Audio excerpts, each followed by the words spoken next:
Good morning, and welcome to another episode of My Boomer Buddies, where we tell it like it was and is. Today, we're going to talk about America's pastime, baseball. And I want to introduce our host, Rick Reed, and Mr. Dan Vikstrom, who will be joining me today on the podcast. So take it away, Rick. All right. Thanks, Quincy. Good to have you two guys together. You've been on several episodes as main Boomer buddies, but now we got your expertise really going to flow today. All three of us love baseball. I want to start off, since last week was opening day in the major leagues. I want to find out if you have any memorable opening day games that you went to. Let's start with you, Dan. I do not remember if I ever went to an opening day. If I did, it was when I was a kid. My dad took me. I just remember going to a lot of knothole games, and with my backdoor neighbor and his dad would pile us in the car, and we'd go to the knothole games and sit in the left field bleachers at the old Metropolitan Stadium. Quincy, do you remember seeing on TV Metropolitan Stadium? Yeah. That stadium is where the Mall of America is right now. Oh, okay. Yeah. But you could smell cigars in the air, the smell of popcorn and hot dogs. It was such a memorable thing for us little kids to be there and enjoy. Well, the old Frosty malts were a popular item as far as the concessions were concerned. Frosty malts were a favorite. Quincy, where did you attend ball games as a child? I grew up in New York, and my dad was a staunch Yankee fan.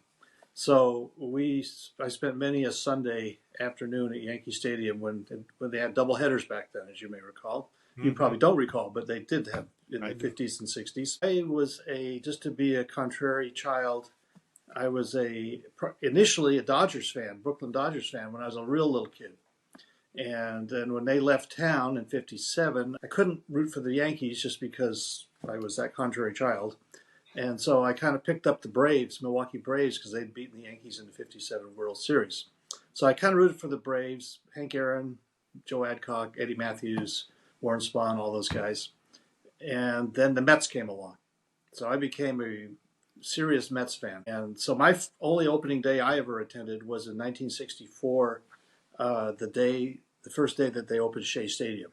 So I was at the first game at Shea Stadium, and I was on the upper deck behind the left field foul pole. And they lost 4-3 to Pittsburgh, I believe. And I cut school to go to the game. I was in junior high school and cut school. And I don't know how I got there because I couldn't drive. And I know my parents didn't take me, but I went with some friends, but I don't remember how we got there, honestly. But I lived north of the city, so I don't know how, but I got there. And that was pretty cool. Yeah. Yeah. And of course, the Mets lost. From those memories of us as children watching games, that, of course, transferred to collecting baseball cards. And I know all three of us collected cards with different results. Quincy, you were sharing off camera something that happened to your baseball cards. Well, what happened to my baseball cards is the same thing that happened to 95% of the kids that collected them. I was fairly serious about it. Mine were from about 1956 through the early, like 63, 64, when I found other things that were more interesting than collecting baseball cards. And so I had them, obsessively compartmentalized and sorted, and, by year, by team, by series, the whole thing in shoe boxes.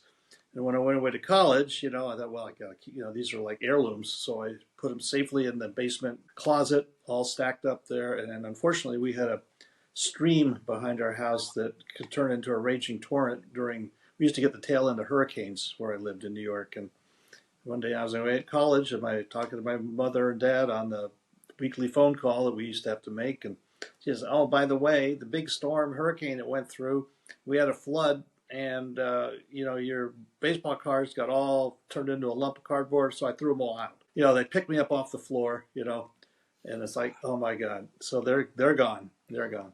But I had some good ones, back from, the 50s and 60s, early 60s, you can imagine. I had the Mickey Mantles that everybody, I had all that stuff, Did you have the rookie card? I don't remember. I don't think so, but because that was 53 or 54. You know, that was before I was doing it. You know, but anyway, that's pretty good ones, but they're gone. Well, mine, I collected probably a few years after you. I started in the early 60s. You were chasing girls and listening to rock Yeah, and roll, right? right, right. I Well, transferred my interests by that point. yeah, so I was still at the age where I was collecting baseballs, and I did it with my cousin, and we just loved to do it. The gum was stale, but Yeah, it always broke, right? yep, Remember? I still chewed on it. I didn't care. Yeah, And the dentist loved me. I had a good collection. I had Pete Rose rookie cards, Harmon Killebrew, my all-time favorite. We'll get into who our favorite players were, but I had a few of his, and Boog Powell from the Orioles. I think I had about 20 of his, so I was always looking to trade some of them. 20 is just too many to have of Boog, even though he was awesome. I went away to college, and I'm the oldest of six kids, and I imagine they probably ended up in the spokes of yeah, my five siblings' bicycles. I had them tucked away in a couple of shoe boxes up in the rafters downstairs. My mom says she did not throw them away, and I keep blaming her, even though I know she didn't do anything with them. Rick, maybe they're still up there, and you should do a girl search. I've looked; they're not there. I wish. I wish.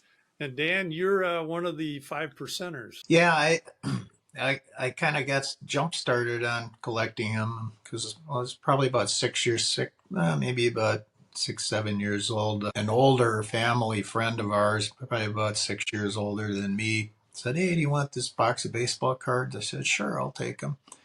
Because I was just really getting interested in baseball and everything. And so my early cards are like 60, there's some 61s and twos and threes. And then I started collecting myself probably around 64 and riding the bike down to Rexall Drug if any spare change I could cobble together to buy yeah, yeah.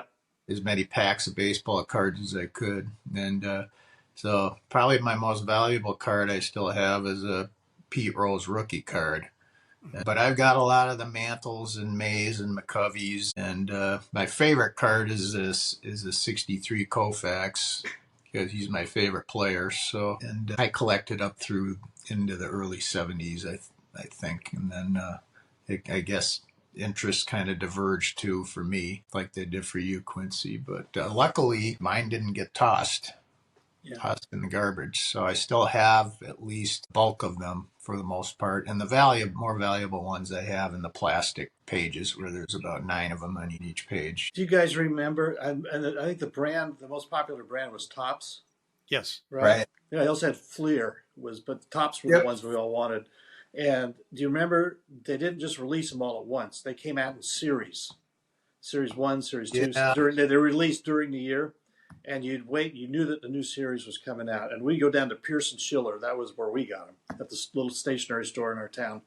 And you'd go down there, and there they were. The brand new ones were all there, series 2 or series 3 or Yeah. whatever. And there would be now, a checklist card. oh So yeah, you there's a check checklist off on. each Yeah, series yeah, which cards yeah. you had. Now, Yep. if you were a really high roller and had been cutting lawns and had some money, the ultimate feeling of having it made as a 10-year-old baseball card collector was you'd go into the store and you'd buy a whole box of them, which was like 24 packs or something like that. I mean, you thought you had the Hope Diamond in your bicycle when you were riding home, you know, because usually you're going there with your dime or 15 cents, whatever they cost, and buying one or two of them at a time, you know. But a few times I was able to go in and buy a whole box when the new series came out. I thought, oh my gosh, I've made it. I've made it in life, you know. Did you get into trading, Quincy? Not so much. What we did you guys do flipping? You ever heard of that? No. That's an East Coast thing, I guess. And we in school at recess after school, you'd get about 8 feet, 7, 8 feet from the wall, from the brick wall of the school, and you'd flip the cards, with the wrist action against the wall, and the closest one to the wall, and then they'd hit the wall and bounce back a little bit, or you can do a slider, which it would slide right up to the wall and stop, and whichever card was the closest to the wall won the other card. And so we did that. And then there were things like leaners. If you got to lean against the wall, you automatically won it unless you knocked it over. That's the other card. You could hit it with another card, knock it over. Or there were or if you got a topsy, which means you got your card on top of the other one, you won. So there's all these rules, and we'd have pots, and we'd have multiple people. It was like playing blackjack for 10-year-olds, you know. And Now, that's what we did. now, Quincy, what was the strategy or the rules about what cards you could play or not play? Well, that's the thing. You never used Mickey Mantle. You used the third string catcher for the Baltimore Orioles. You know, if it was a hard shot, you're going to give some guy that's hitting. That's right. and hoping that the other guy was not smart enough to do that, and you kind of watch and see what they were doing. You get some neophyte in there, and you can take him to the cleaners.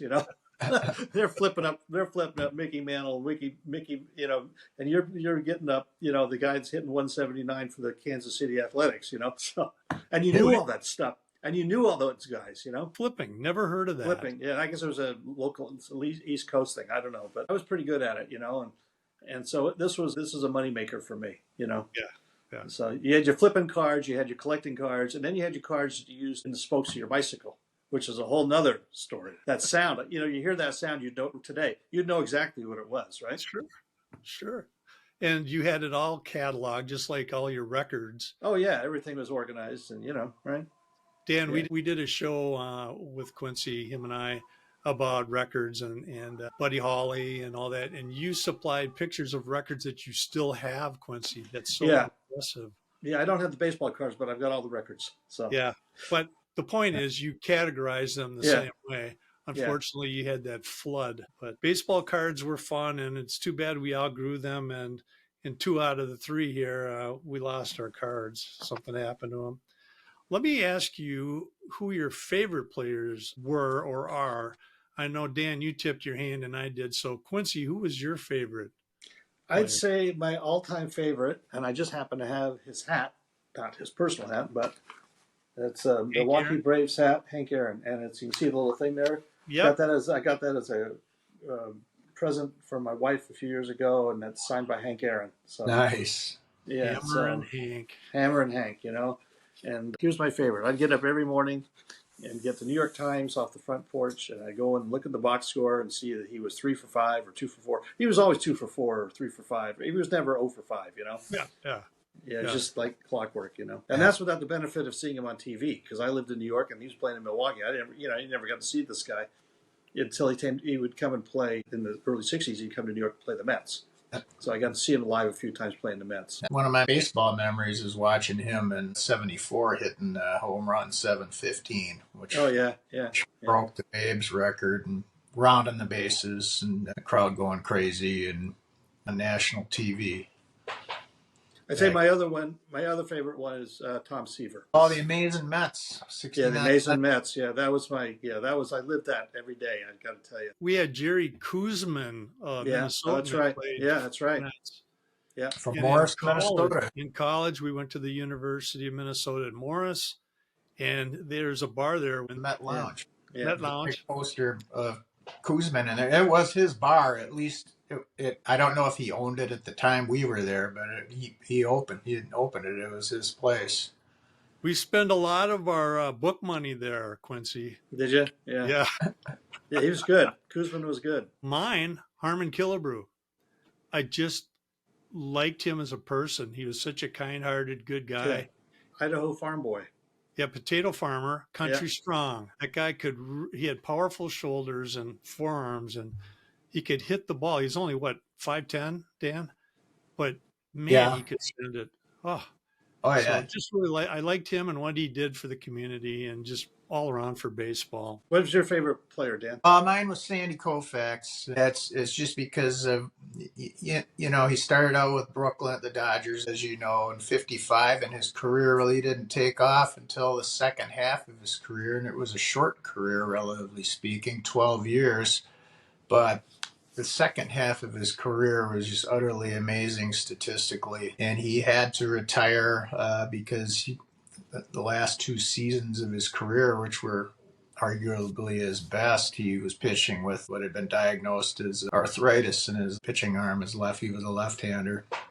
And those 2 seasons, he won 26 and then 27 games respectively. Those were the 65 and 66 seasons. Famously shut the Twins out 2-0 at Met Stadium on 2 days rest in Game 7 of the series. So I remember the series and being in first grade and listening to it on the radio or in school or whatever. And that really kind of started maybe my love affair with baseball. And then, of course, playing baseball in the backyard. My backyard was the block baseball field where all us kids would get together and play ball. But Koufax was a great pitcher, and also the type of guy who was extremely famous but never played on his fame. Right, right. Used it as a soapbox for anything.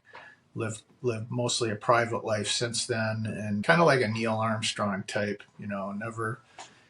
Armstrong went off and taught school and college in Cincinnati, aeronautical engineering, and so Koufax was that kind of person too. And I've always respected that about him. I think the most impressive single pitching performance I've ever seen in my life, I went to a Mets-Dodgers game in 65 or 60, one of those 2 years, and Koufax pitched.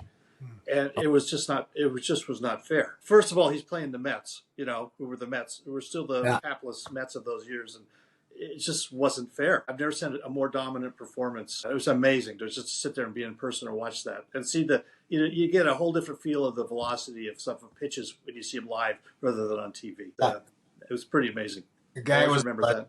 He was a legend, that's for sure. Still. Yeah. And here's a fun fact, guys. He's the youngest player to ever enter into the Hall of Fame. Nowadays, the prime of their career is just beginning then, the pitchers who have long careers, starting pitchers. But yeah, he had to retire when he was 30.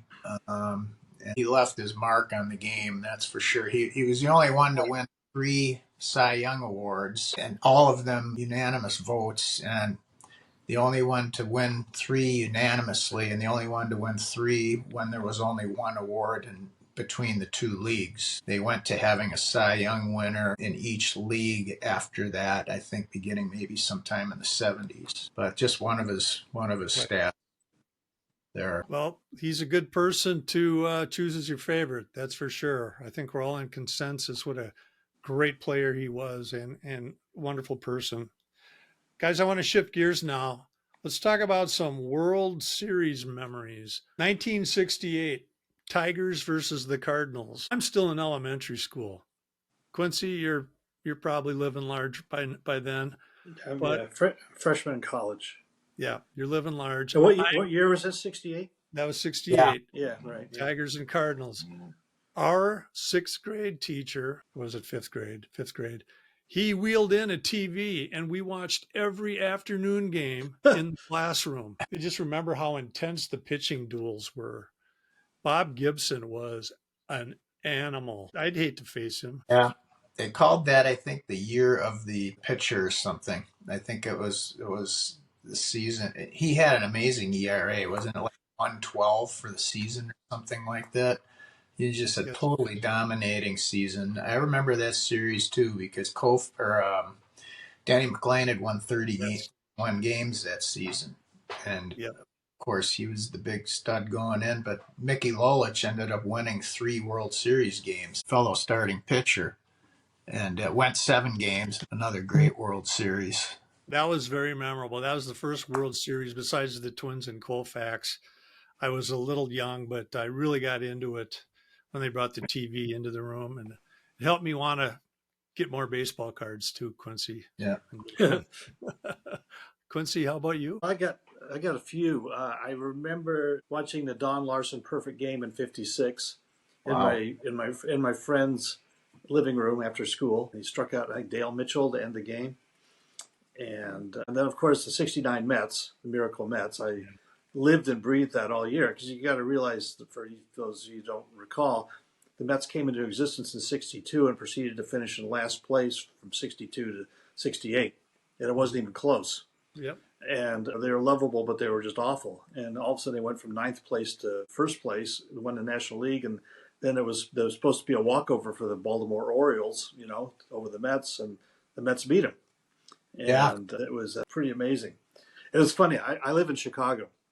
And the Mets chased down the Cubs in the National League that summer, and chased them down. And I was at a game where they playing the Cubs right towards the end of the summer, right before I left for college, and so I was able to watch one of those games. So I was all into it. Anyway, I'm sitting at a hamburger joint or a hot dog joint. They don't have hamburger joints in Chicago. They have hot dog joints, by the way. And so I was in a local hot dog joint down the street, and there was like 4 Chicago guys still crying in their beer at the next table about the '69 series. They're still crying about it. This was before the Cubs won the World Series in '16, so they still didn't have a World Series. Right. And they're just bitching and moaning about it, and I'm sitting there going, I've got to keep my cool. Can't let the cat out of the bag that I'm a Mets fan. I was a Mets fan back then, and they could not. They were trying to remember who the lineup for the Mets and who played what. They couldn't put the names. Well, I'm sitting there. All I know of this stuff is like, what are your kids' names? I know this stuff. And I'm sitting there going, okay, do I tell them and put them out of their misery? And if I tell them, do they take me in a corner and give me work me over? Or I didn't know what to do. So I finally said, I went over and I said, now guys, I've repented of my sins. I'm no longer a Mets fan. I live in Chicago. I root for the Chicago teams. But I was a Mets fan in '69, and I know all the stuff you're asking. So here's the lineup. So I spit it off, and we ended up doing fist bumps. So it was all good. So I ended up sitting there shooting the breeze with them. So it all worked out really well. Baseball diplomacy. Yeah.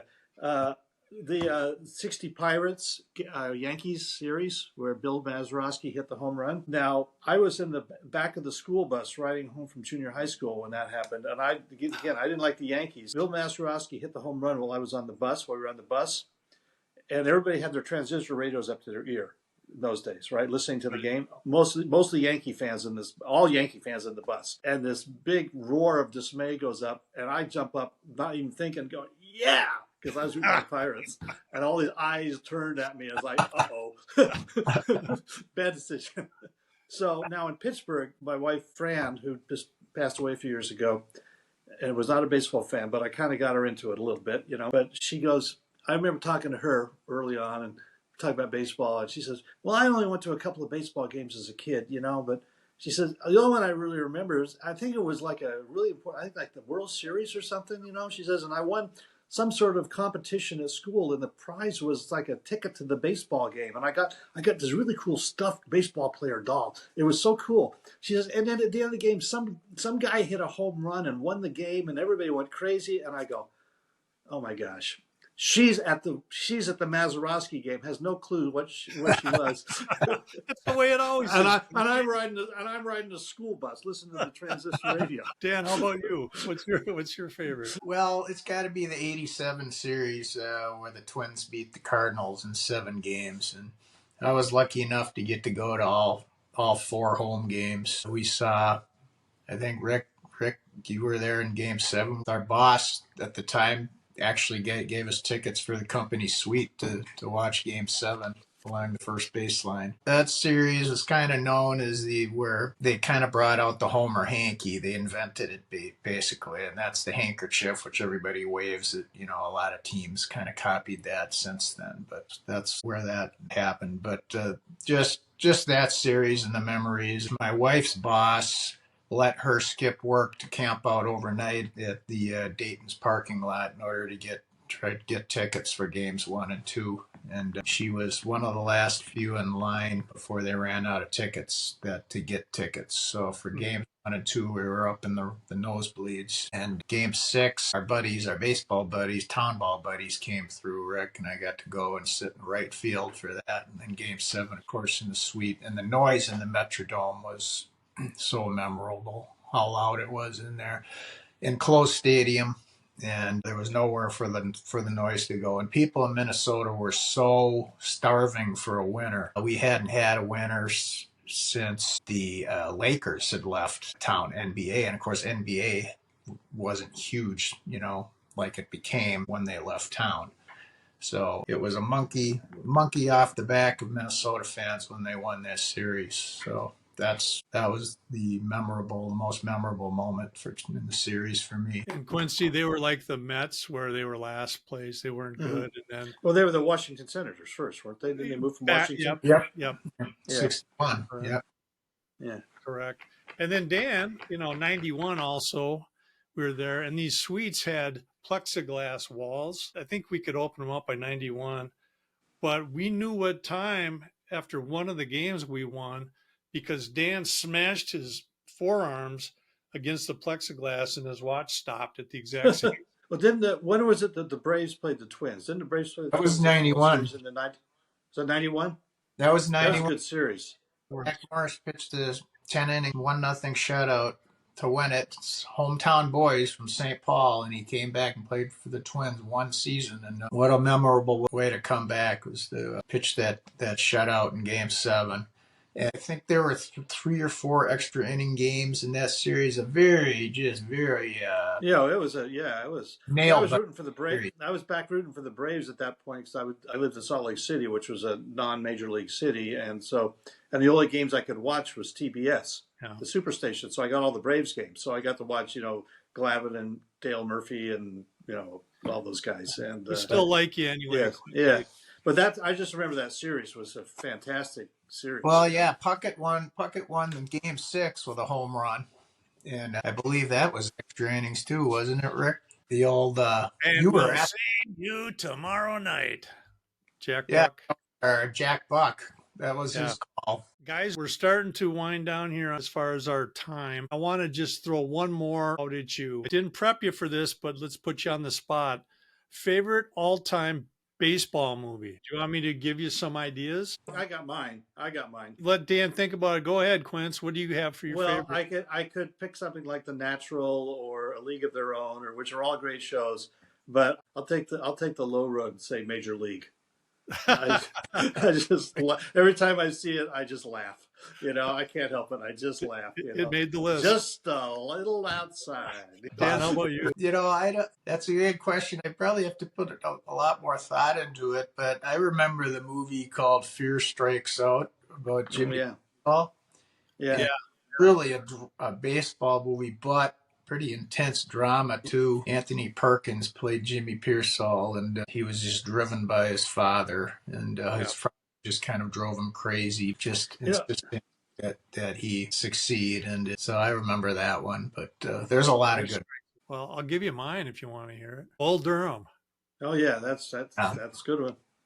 There's just so much to it, Get out there, meet. Yeah. Kevin Costner played Crash Davis, and there's just so many elements. Major League was good. I'll show you what the Esquire list of 12 was, and you just see. Number 12 was Air Bud, 7th inning fetch. Never saw it. Number 11, Major League, Quincy. That was a classic. Number 10, Angels in the Outfield. Number 9 was 8 Men Out. That's the Chicago White Sox. Bad News Bears. Oh yeah. The picture on here that I'm looking at shows Walter Matthau with a Coors in his hand, a cigarette hanging out. Classic Walter Matthau. And then number 7 is 42, Jackie Robinson. Number 6 is Field of Dreams. Wow, yeah. 5 is A League of Their Own. Number 4 was The Natural. Number 3, Sandlot. My boys love that movie. And number 2 is Moneyball. Number 1, according to the Esquire list of the top 12 baseball movies, Bull Durham. Yeah, not surprising. It's amazing how many baseball movies there are. Far more than football. There's some good football ones out there, but not like baseball, I don't think. We have to cover this, guys, because America's pastime. People are saying it's not anymore. It's not like it used to be. There's so many different distractions now for kids and these things. I think it's mostly just the fragmentation of activities to do now. There's so many things with the phones and everything that you can do, and video games and things like that. But probably the shortened attention spans of people might have something to do with it, because baseball is more of a deliberate game, and football and basketball, I guess, would be. So that might have something to do with it. And when we were kids, when I was a kid, and I'm a little older than you guys, I mean, the NFL was a kind of a big deal, but not really. And the NBA was definitely a second tier sport, and baseball was by far the most popular, and that's what we grew up. So we gravitated to it because that's what was getting the attention, in the media and on TV and stuff too. Yeah. But it was a simpler time as well. People could sit there for 3 hours and not have to be stimulated by all sorts of stuff on the media all the time. They can Right. sit there and kind of just enjoy it, just slower, a little slower paced time. I got to tell you one quick thing before we get off is I mentioned I was a Dodger fan as a little kid, like 6, 7 years old, before they moved. And it was my goal to go to see the Dodgers play live at Ebbets Field. Now, my dad, being a dyed-in-the-wool Yankees fan, he wouldn't take me to Brooklyn. We lived up north of New York City, about 20 miles. And so he had, it was kind of a trek to get to Brooklyn. And his direct quote was, the Brooklyn Dodgers were called the Bums, the Brooklyn Bums, right? That was their nickname. He'd say, I'm not going all the way out to Brooklyn to watch a bunch of bums play baseball. So he would not take me to Brooklyn to see the Dodgers play. But he did take me several times to Polo Grounds where the Giants played when the Dodgers played the Giants. So I did get to see the Dodgers play in person. So I did get to see like Jackie Robinson and Roy Campanella and Duke Snider and even Sandy Koufax was on those teams. Yeah. Hitting the backstop, to be in the Right. being right. like the Wild Thing in Major League. Yep. So I did get to see all those, like 42. I did get to see Jackie Robinson play. So that was pretty cool, huh? That's cool. Yeah. Yeah. All right, guys. Thank you for hanging out, talking baseball, getting nostalgic on it. Quincy, this is your first time meeting Dan. Will you help us solve an age-old feud that we've had? Who's the better athlete on a baseball team, the pitcher or the everyday baseball player, the position player? Who's the better athlete? Well, I didn't make it to college playing baseball. I only made it into my teenage years playing hardball, but I was a catcher, and so I'd have to say the fielders are because they play every day. And Quincy, they don't get to rest. They don't get to rest for 4 days, in between starts. Quincy, you're so smart. That's why you're on here, right? Yeah. Dan, Well, rebuttal. Both, you got to have them both, right? everybody can be wrong, but that's okay, Quincy. That's true. Yeah, that's great. Yeah. All right. Dan, sign us off here, will you? All right, this is Dan Vikstrom for Rick Reed and Quincy, and we'll see you around the block, guys. Are you crying? There's no crying. There's no crying in baseball. Hey, that was fun, taking a nostalgic look at baseball. If you like this episode, please hit the share, like, and subscribe buttons on YouTube. Also, check us out on Spotify and Buzzsprout. Until next time, this is Rick Reed for My Boomer Buddies podcast. Thank you. We'll see you.